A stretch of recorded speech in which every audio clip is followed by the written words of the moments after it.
Hello guys အားလုံးပဲလာပါဒီနေ့မှာတော့ပေါ်စီမှာမောင်းပြီးတော့လိုစပွဲတွေကိုတိုက်ခိုက်ခြင်းနဲ့ static game ကိုမှကောင်းကောင်းလေးရှာခြင်းနဲ့ဆိုတော့ကျွန်တော်ဒီဗီဒီယိုစဆုံးကြည့်တော့ပါဗျာကျွန်တော်ဒီဗီဒီယိုလည်းစောနေများများလေး share ပေးသွားပါတော့ဒါဆိုတော့ကျွန်တော်တို့စရရအောင်ဗျာ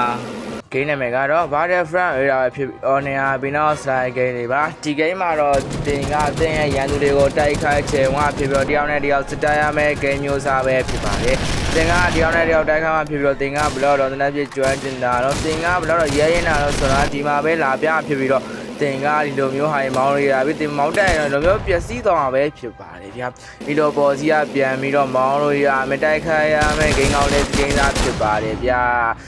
တဲ့ဒီ game မှာတော့တင်ကတိုက်ခိုက်ပြီးတော့ရှေ့ဆက်ပြီးတော့တင်ရဲ့ရန်သူတွေကိုတိုက်ခိုက်ချိန်မို့ရမယ် skill လည်းပြလို့ရတော့လျင်မောင်းပြီးတော့လေးများမောင်းတဲ့ skill ကိုလည်းခံစားလို့ရအောင်ပါဒါဆိုရင်တော့ကျွန်တော်တို့ဒီ game ကိုစပြီးတော့စမ်းဆော်ကြည့်လိုက်ပါဗျာဒါဆိုအားလုံးကိုကျေးဇူးတင်ပါဗျာ game play ပိုင်းလေးကိုကြည့်လိုက်ရအောင်ဗျာ